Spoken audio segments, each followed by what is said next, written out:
때가 있다. 그런 얘기요. 포기할 때가. 그러니까 그 포기하지 마라. 낙심하지 말아라. 그런 얘기예요. 성경에 보면은 그냥 되어진 것은 하나도 없잖아요. 모세가 이스라엘 백성들을 구출하는데 40년은 궁궐에서 호기호식하면서 살고 또 40년은 광야에서 미디안 광야에서 양을 치며 목동을 합니다. 얼마나 힘들고 어려웠겠어요. 정말. 그리고 나서 이제 불이어 80살이 되어서야 하나님의 말씀을 붙잡고 바로 왕에게 가서 이스라엘 백성을 내오게 합니다. 그런데 참 자기가 그렇게 좋은 일, 선한 일, 착한 일을 하고도 백성들에게 참 좋은 말을 못 듣습니다. 막 욕을 먹고 돌팔매질을 당하고 목숨을 잃어버릴 수도 있는 그런 지경에까지 이르게 돼요. 그러니까 참 고마워야 해야 할 사람들이, 참 감사해야 할 사람들이 오히려 홍해 바다가 있어서 물에 수장돼 죽을까 염려가 돼서 왜 우리를 데려왔느냐고 막 야단을 하면서 죽이려 덤벼드는 거예요.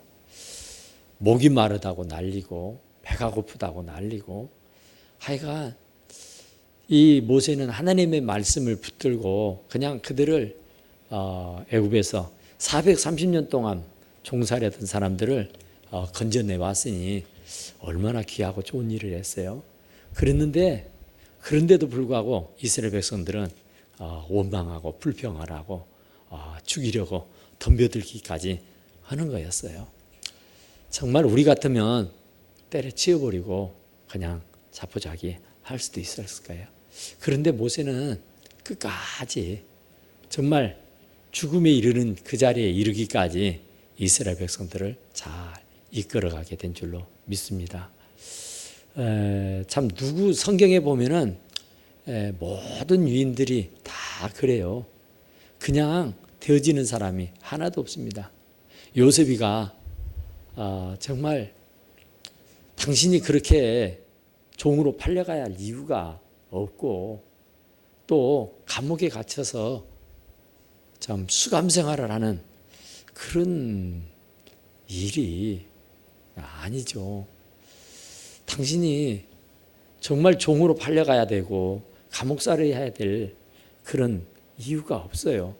그런데도 원치 않게 감옥살이를 하고 종으로 팔려가고 정말 그 장래가 하나도 보이질 않는 겁니다. 앞이 캄캄해요. 그러나 어렸을 때 하나님께서 꿈으로 보여주신 일이 있기 때문에 그것을 가슴에 담고 살고는 있지만 너무 힘겨운 겁니다. 부잣집 막둥이로 살다가 노예로 종으로 팔려서 종살이를 하는데 얼마나 버겁겠어요. 얼마나 힘들겠어요. 정말 다 때려치고 도망이라도 가고 싶고 하나님에게 막 욕을 퍼부어버리고 싶기도 하고 별별 생각이 들었을 거예요. 그런데 성경 어디를 봐도 요셉이 그랬다고 한 적이 없어요.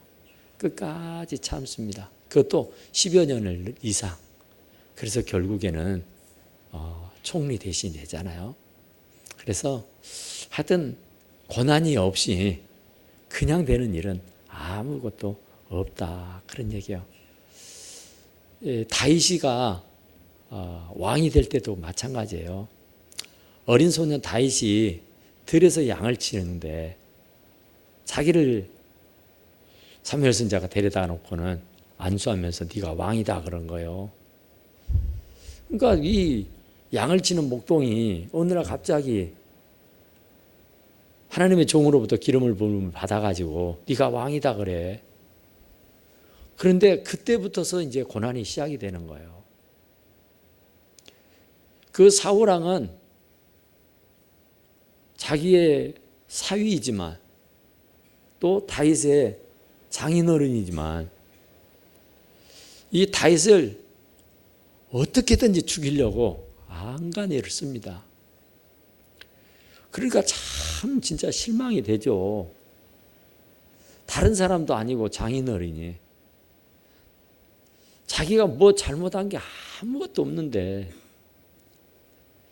그냥 골리앗 앞에 가서 믿음으로 싸워서 승리한 것밖에 없어요. 그리고 정말 그 나라를 위해서 열심히 목숨 걸고 전쟁에 나가 싸운 일밖에 없어요.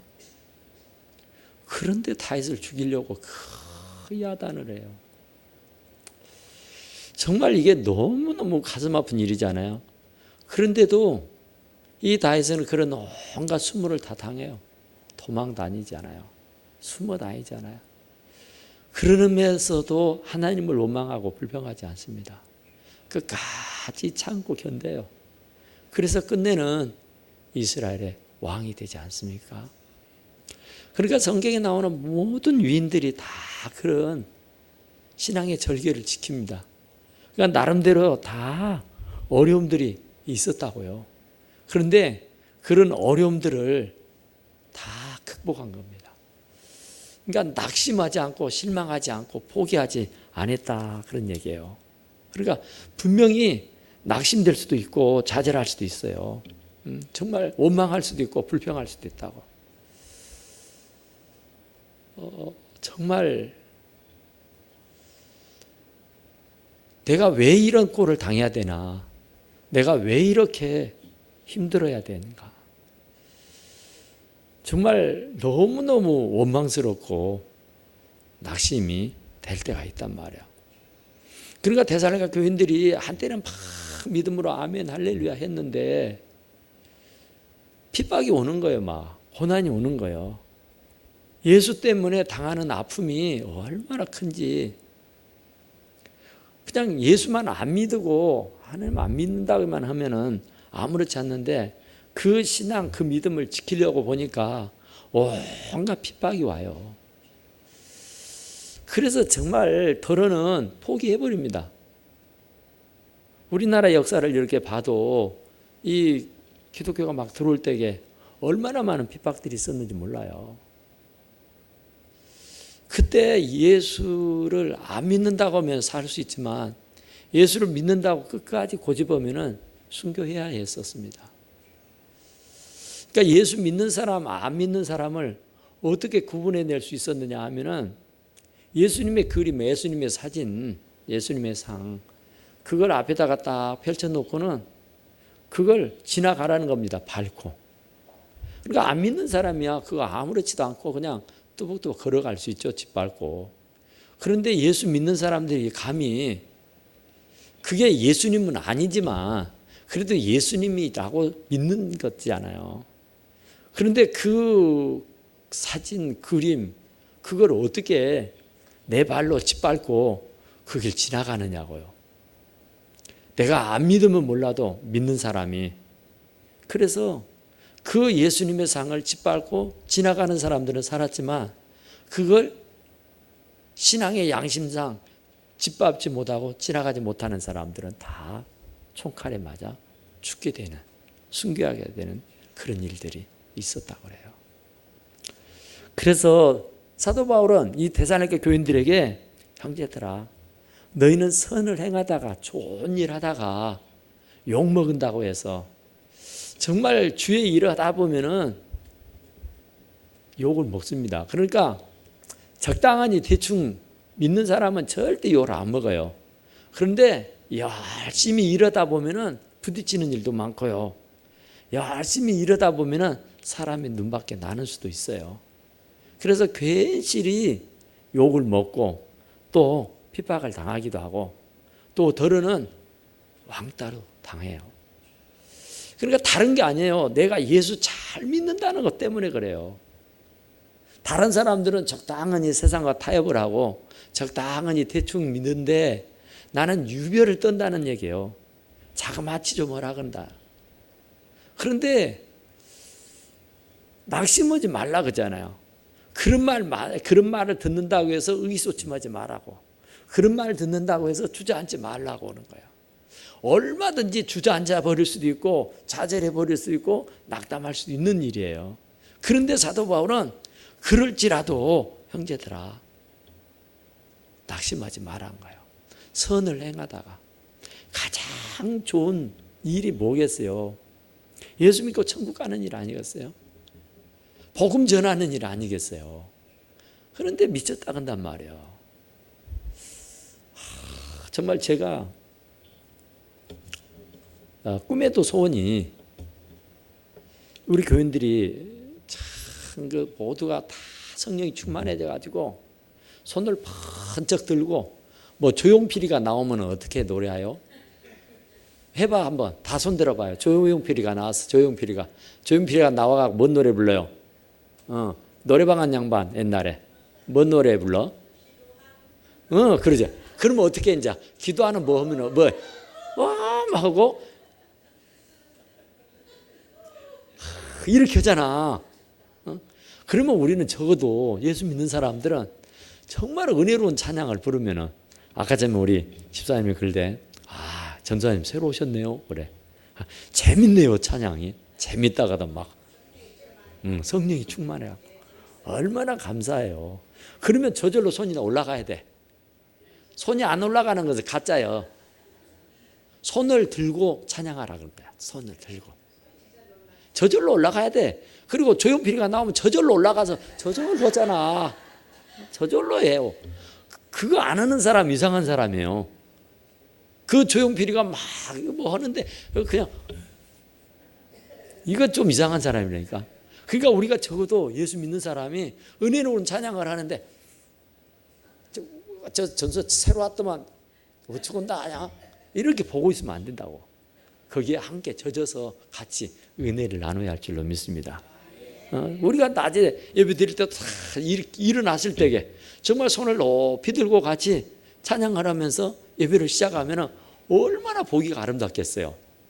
그러니까 정말 손을 높이 들고 찬양하라 그래요. 왜 그러냐면 그게 신앙의 고백이에요. 고백. 이것이 안 올라가면은 여기 찬양 부르는 사람들도 마찬가지고 회중에 있는 여러분들도 마찬가지고 이게 손이 자유자재로 안 올라가는 것은 이게 좀 성령이 안 충만하다는 얘기예요. 절대 이건 부인할 수 없는 사실입니다. 성령이 충만하면은 자연히 손이 올라가고 성령이 충만하고 은혜가 되면은 눈물이 뚝뚝 떨어지게 돼 있어요. 그러니까 거기까지 와야 되는 거예요. 그런데 이제 옆에 사람이 이렇게 보거든. 저 사람이 무엇 때문에 운다냐 저? 집에 뭔 일 있다냐? 이상한 눈으로 봐요.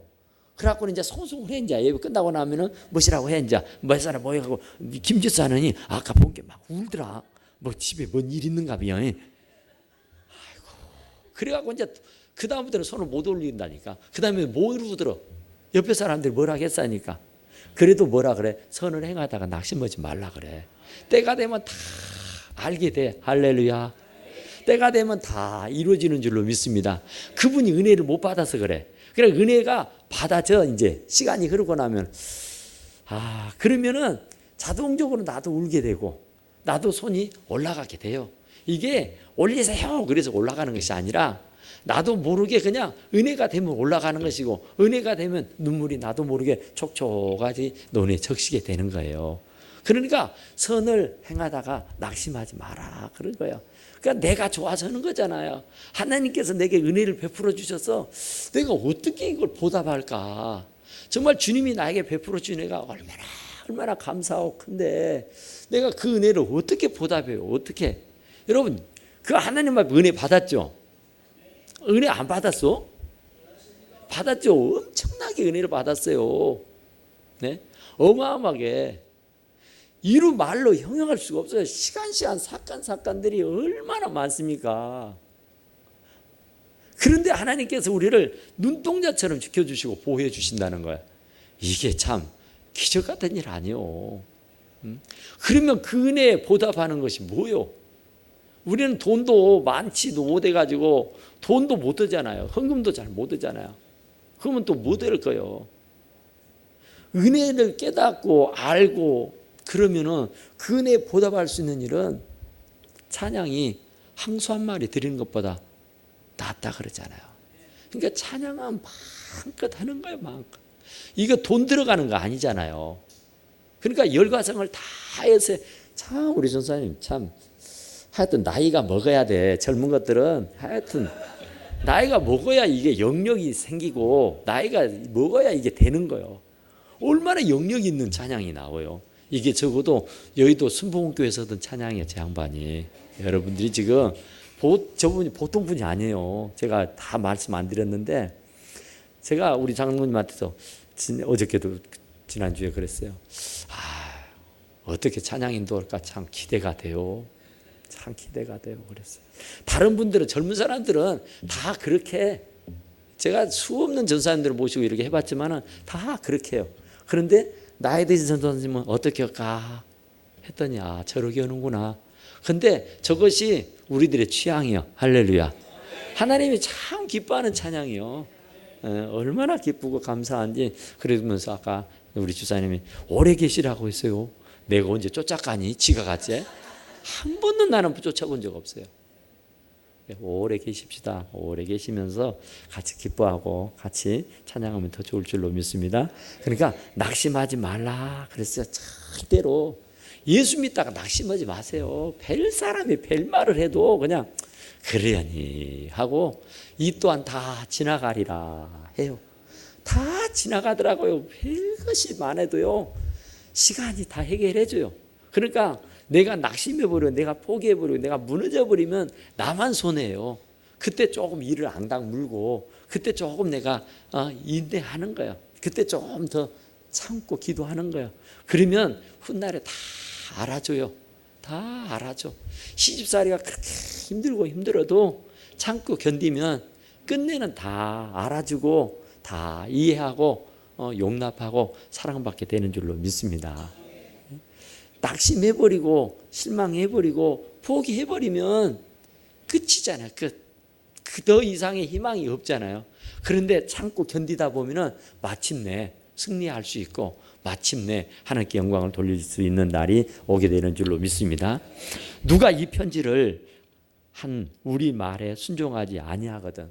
그러니까 설교를 맨날 들어요. 말씀을 하여튼 기가 아프게 들어요. 듣는데도 이상하게 말이요. 이상하게 아멘 할렐루야 해놓고도 뒤돌아서면은 하는 행동이 하는 것을 보면은 아니야. 그렇게 험담하지 말고 불평하지 말고 원망하지 말라고 해도 교회에서는 아멘 해놓고는 도돌아가면은 집으로 가면은 직장으로 가고 세상으로 가면은 도레미탑을 돼버린다니까요. 그러니까 우리 말에 순종하지 아니하거든. 지금 편지를 써서 사도 바울이 일일이 쫓아가 가지고 설교를 못해. 너무 바빠서. 그래서 가고는 싶지만은 마음은 논의를 돼. 그게 안 된다니까. 그래서 편지를 써가지고 막 보내는 거예요. 편지도 이 양반이 나이가 들어서 어떻게 편지를 씁니까? 대필자 옆에다 사람 놔두고 내가 불러서 그래갖고 부르면은 옆에 사람이 막 써가지고 이제 보내. 근데 여기 보니까 뭐라 그래요? 여기 보니까 나 바울은 친필로 문화논이 그러잖아. 친필로. 그러니까 다 다른 사람을 통해 가지고 글을 써. 그러니까 다른 사람의 말, 다른 사람이 써주는 것보다도 본인의 친필로 쓰는 것이 훨씬 더 좋잖아요. 연애 편지를 쓴다고 생각해 보세요. 연애 편지를 타이핑을 쳐가지고 인쇄를 해서 주는 것보다도 진짜 나도 글씨 못 쓰는데 요새 젊은이들 진짜 글씨 못 쓰대. 못 알아먹겠어요. 그런데 그런 편지라도 친필로 써서 보내면 훨씬 감동이 되고 정말 은혜가 될 줄로 믿습니다. 그런 것처럼 사도 바울이 꼬부랑 할아버지인데 친필로 편지를 썼다니까. 얼마나 이 데살로니가 교인들에게 하고 싶었으면. 그러니까 정말로 귀중하기 때문에. 그래서 대필자를 세워가지고 대필을 해주고 마지막에 자기 이름을 써요. 친필로 사인을 한다고요. 내가 했다고. 그러는데 바로 사도 바울이 하고 싶어하는 것은 이렇게 내가 어렵게 편지를 써서 가르치고 교훈을 주는데 우리 말에 순종하지 않는 사람이 있단 말이야. 하여튼 진짜로 간절해서 편지를 쓰잖아요. 정말 빨리 달려가서 설교하고 빨리 가서 권면하고 빨리 가서 얘기해 주고 싶은데 이게 그럴 짬이 없어. 그래서 자기가 친필로 쓰도 못하고 다른 사람을 통해 가지고 대필을 쓰게 하고 마지막에 자기 이름을 쓰고 사인을 해서 보내서 얼마나 간절하면 그러겠어요. 그랬는데도 불구하고 그 편지를 받아듣고 자기의 설교를 듣고도 한 귀로 듣고 한 귀로 흘러버리는 사람이 있다는 거야. 그것뿐만 아니라 오히려 반대로 행동하는 사람이 있다는 거예요. 이리 가라면 저리 가고 저리 가라면 이리 가고 이거다라면 저거다고 저거다라면 이거다고 전혀 동떨어지게 사랑하는 사람이 있다는 거예요. 그러면 그 사람들을 어떻게 할 거냐고 말해요. 그 사람들을 어떻게 하라겠어요? 그 사람들을 지목하라 그래서 지목. 지목이 뭐예요? 지목이 뭡니까? 다 그걸 찍어라고 지적하라는 겁니다. 지적. 우리는 참 그 좋은 게 좋은 거라고 사람을 지적하면은 좋아요, 나빠요? 좋은 일에는 지적을 당하면 좋지만은 좋지 않는 일에는 지적을 당하면은 그 다음에 교회 안 와봅니다. 네, 교회 안 와버려요. 누구를 지적해 가지고 얘기를 하면은 아이고 주여 통에 자복을 해야 돼. 나단 선지자가 다윗에게 예를 들어서 얘기를 하니까 그런 망할 놈이 어디 있다냐, 그런 놈은 죽여야 돼. 그러니까 왕이요, 그가 바로 왕이십니다 그러잖아요. 당신요. 그랬더니 그 말을 듣고 덥석 엎드리는 거예요. 살려달라고 비는 거예요. 네가 내 비밀을 알았어? 이 망을 놈아 썩을 놈아 이 죽일 놈하고 막 난리를 친 게 아니라 그 말씀 앞에 딱 꼬꾸려 엎드려진다. 그러니까 그게 맞아요. 그런데 이 데살로니가 교회 안에 그런 말씀을 듣고도 순종하지 않는다는 거예요. 그러면 그 사람을 지목하라는 거예요. 지적하라는 거예요. 그 사람을. 왜 그러느냐고. 당신 집사님 그러면 안 되는데, 권사님 그러면 안 되는데.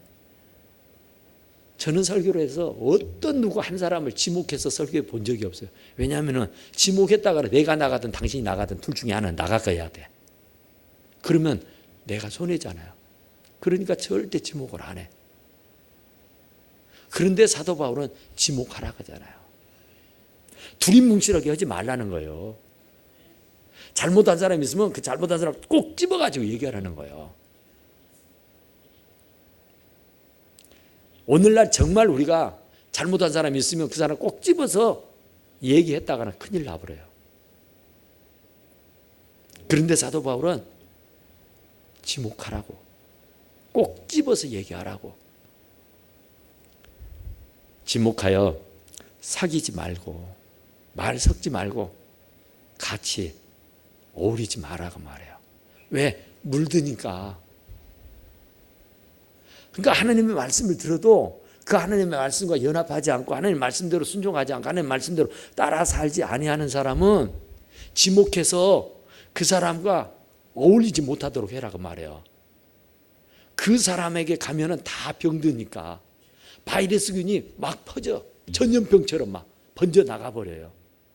참 신기해요. 좋은 것은 안 퍼뜨리는데 나쁜 바이러스균은 막 정신없이 퍼뜨려져요. 그래 온 세상을 뒤죽박죽 만들어요. 그러니까 참 이게 좋지 않는 것은 빨리 닮아요. 좋지 않는 거 빨리 받아들이고.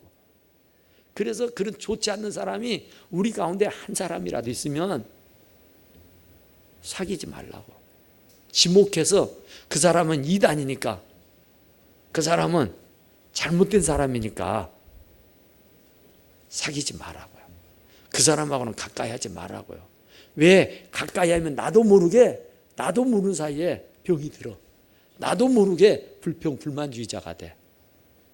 그래서 잘 친구를 사귀어야 되는 거예요.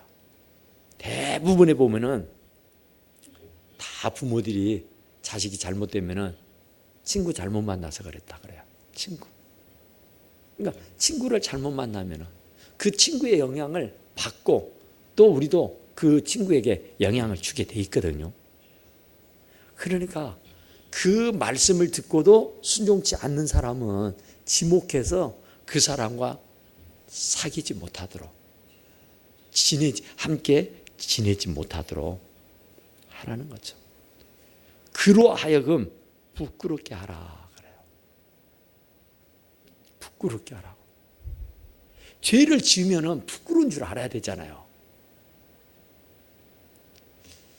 참 정말 우리가 화인 맞은 양심이라고 하잖아요. 화인을 맞아버리면 이 감각이 없어서 꼬집어도 아픈 줄 몰라요. 그런데 죄를 짓고도 못된 짓을 하고도 흉을 보고 욕을 했으면서도 그건 안 될 짓을 하고도 얼굴색이 변하질 않아. 오히려 똥 끼고 큰 소리 친다고 오히려 더 야단을 해. 그러니까 그런 사람들은 부끄럽게 해라고 말해요. 다시는 죄를 짓지 않도록, 다시는 범죄하지 않도록, 다시는 그런 못된 짓을 하지 않도록 부끄럽게 하라고요. 그러니까 사도 바울이 얼마나 간절해서 그러겠어요. 그러니까 자기 성도들을 지키기 위해서 그래요. 교회를 지키기 위해서 그래요.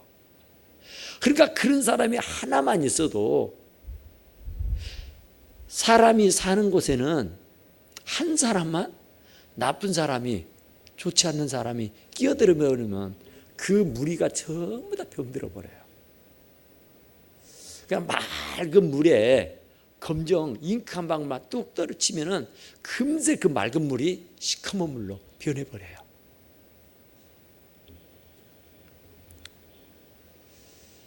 그러니까 이 사도 바울은 그 교회를 지키기 위해서 그렇습니다. 곧 성도들 하나하나를 지키기 위해서 그러는 거예요. 그래서 그 사람을 지켜내기 위해서, 그 교회를 지키기 위해서 지목하고 그들과 사귀지 말고 그들을 만천 앞에 부끄럽게 해라고 말해요. 그래야 죄 안 짓지. 그래야 나쁜 짓을 안 하지. 그런데 우리는 쉬쉬쉬쉬 하잖아요. 쉬쉬쉬해요. 정말 그랬다가는 지적하고 그들하고 사귀지 말라고 말이라도 하고 그들하고 가까이 하면 안 된다고라도 하면은 큰 난리 나죠. 그런데 사도 바울은 지금 우리에게 이 말씀을 하고 있는 거예요. 그러니까 그 정신이 어떤 정신인가를 우리가 잘 알아야 돼요. 그러나 또 중요하죠. 그러나 원수처럼은 여기지 마라 그래요. 그도 우리의 형제다 그 말이죠. 그러니까 꾸짖고 꾸짖고 뭐라 하죠? 좀 꾸짖고 책망을 해도 사랑의 매를 들어서 때려야지.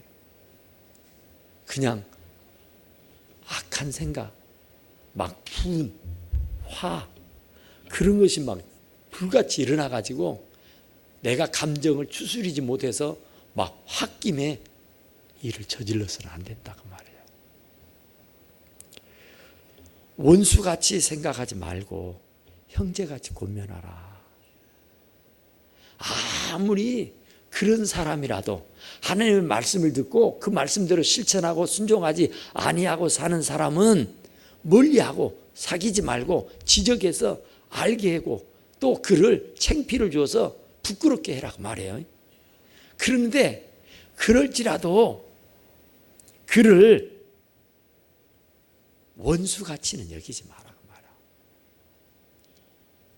사랑의 권면으로, 사랑의 말로 권면하고 눈물로 권면하고 몇 번이라도 찾아가서 권면해 줄지언정 원수처럼 알고 막 대해서는 안 된다.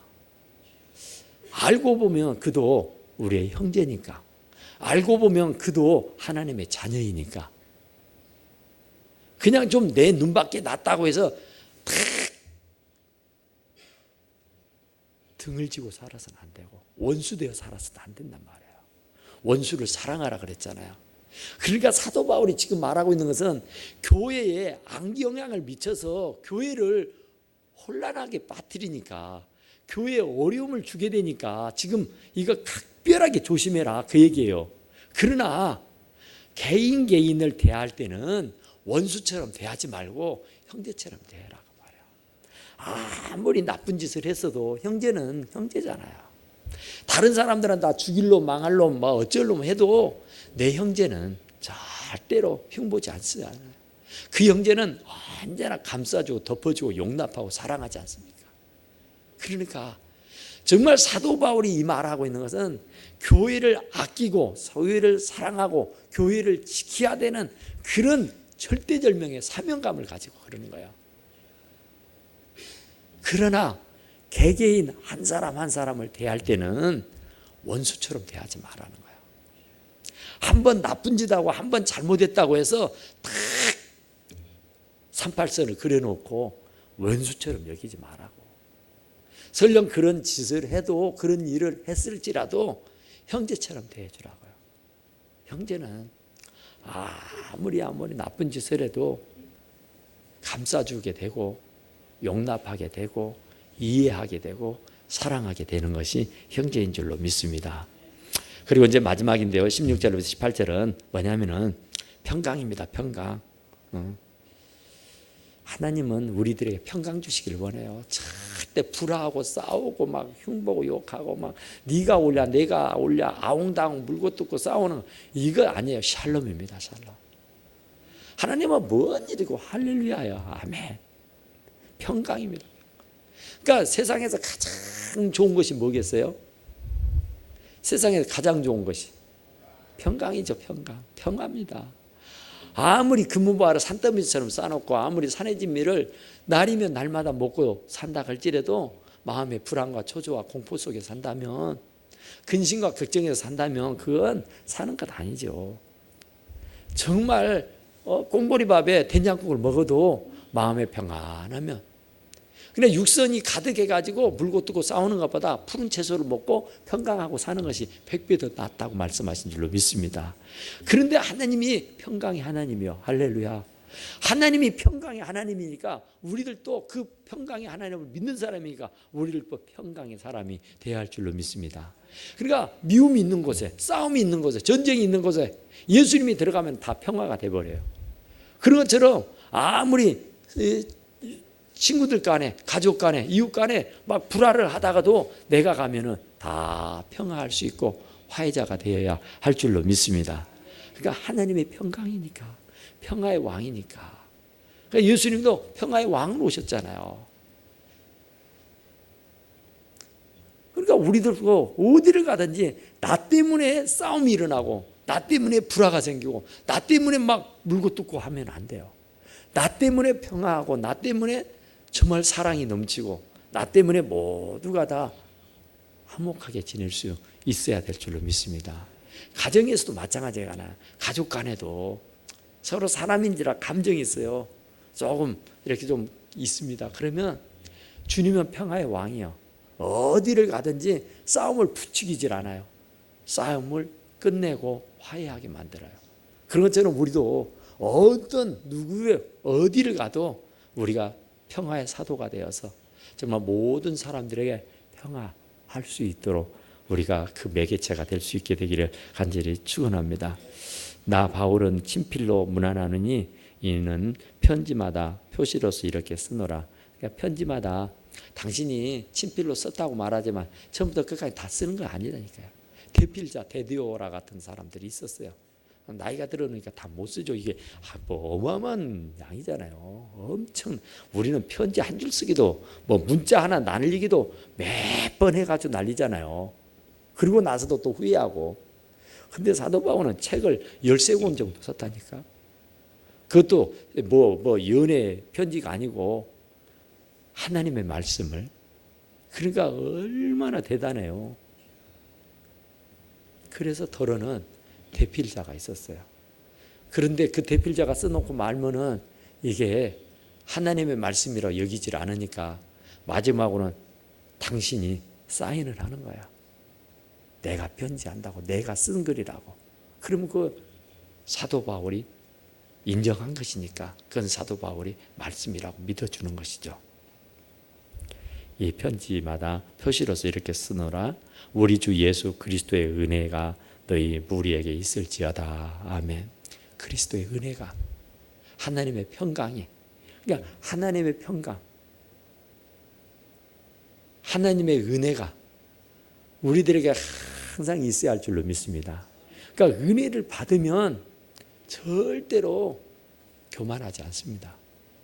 은혜를 모르니까 배은망덕한 거예요. 부모에 대한 은혜를 알고, 형제에 대한 은혜를 알고, 스승에 대한 은혜를 알고, 예? 우리가 은혜를 알면은 절대로 배은망덕하지 않아요. 기고만장하네요. 은혜를 아는 사람은 늘 겸손한 사람이요, 늘 소박한 사람이요. 그러니까 그 하나님의 은혜를 알고, 또 정말로 우리가 그리스도의 평강을 알아서, 그리스도가 평강, 하나님의 평강, 그 평강이 우리들의 평강이 돼야 되고, 하나님 우리들에게 베풀어 주신 은혜를 우리가 깨달아서 그 은혜 받은 사람다웠게 우리들도 은혜를 끼치고 살아갈 수 있기를 간절히 축원합니다. 우리 하나님 앞에 기도합시다. 하나님,